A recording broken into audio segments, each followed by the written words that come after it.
a few weeks off of this platform, and I think it's safe to say that the world is upside down. Now, granted, it's always more or less kind of felt like that, but now more than ever these last few weeks has this really been ringing true. As many of you know, I took some time away from this channel to basically just get my knowledge up, to continue studying so I could be sure that you get the best information possible. And now that I'm back, I'm not really sure what to make of it. The hardest part about making this video was deciding on which topic to settle on. Would I talk about the social media, Silicon Valley or Sharia Valley war against the President of the United States? Would I talk about everything going on with Parler, or what about everything that happened at the Capitol?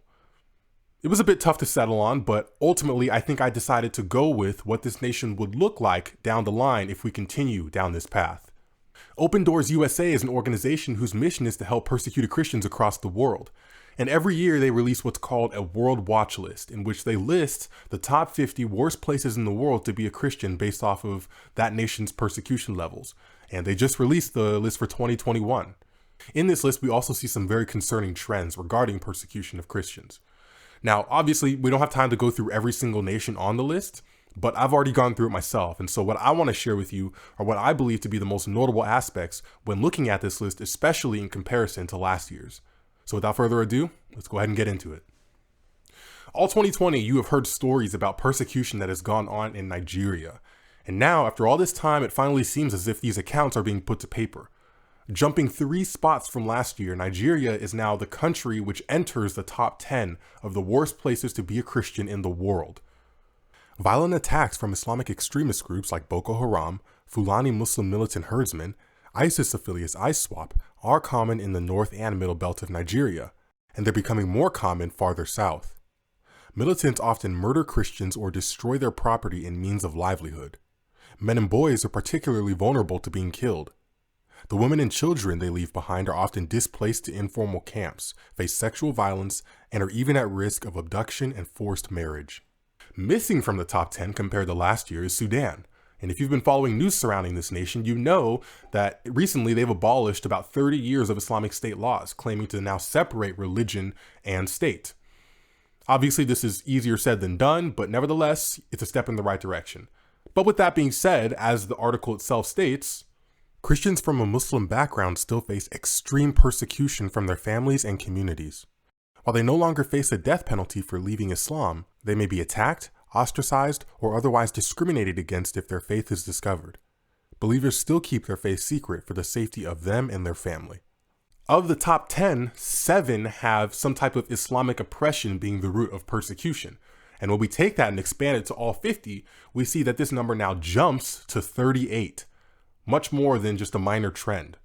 Communist states like China have been ramping up their surveillance state, jumping 5 places compared to last year. Where nations like Turkey, with Erdogan saying that he wants to restore the Ottoman Empire, have really been heating things up as well, jumping in 11 spots compared to last year. The UAE, which has taken steps towards normalization with Israel, has actually dropped off the list, being at number 47 last year and now being completely off of it this year. Obviously, this doesn't make it a haven for Christians or anything, but again, it's a step in the right direction. A bit of an outlier trend, but one worthy of noting nonetheless, is that of Mexico. It didn't even appear last year on the list at all, and now all of a sudden, it jumps in at number 37. Now, Islam is growing in Mexico, but what actually seems to be causing this is a lot of the gang and cartel violence, so definitely be praying for them over there.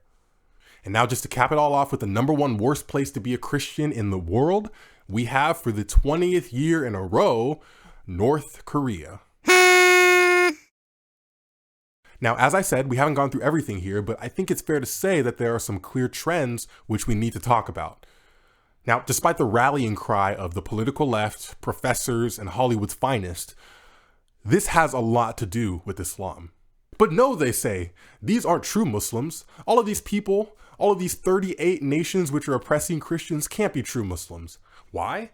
Because they're going against what the Quran says.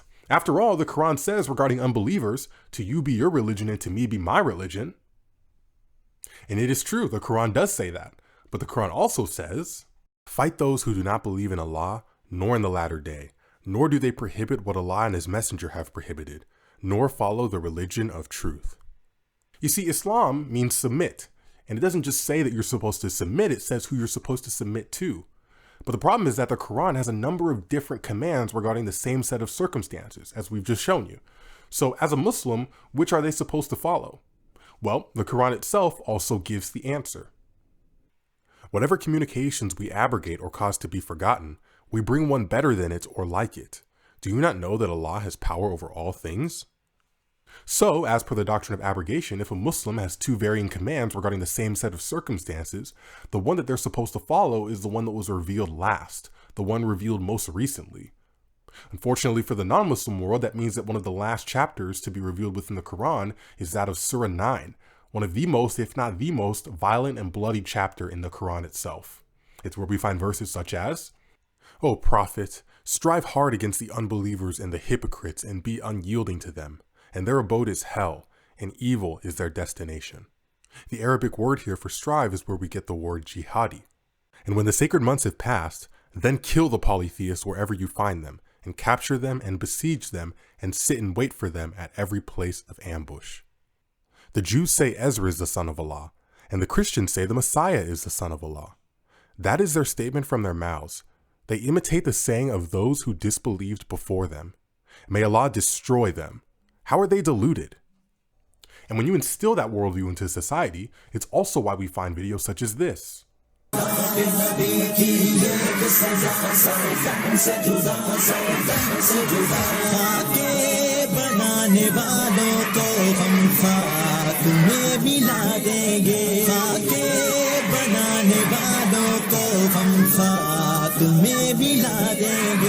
You see, this is exactly why we see the carnage that we do around the world today, especially in areas where there are Islamic states. And as long as we refuse to address this, as long as we continue to coddle those responsible for this and constantly defend them, is there really going to be any hope for us? I mean, let's think about this. If the President of the United States and his own supporters can't challenge a narrative without the fear of being deplatformed, can we really say that there's a future for us in this world? That's a question I'm not sure I have an answer to. But one thing I do know is that there is a world of Christian brothers and sisters who are calling out to us, who are begging us to make the connection that the West refuses to call out Islam for what it is, and to address the issue behind the persecution that we see. And as long as I have breath in my lungs, that is a call that I intend to answer.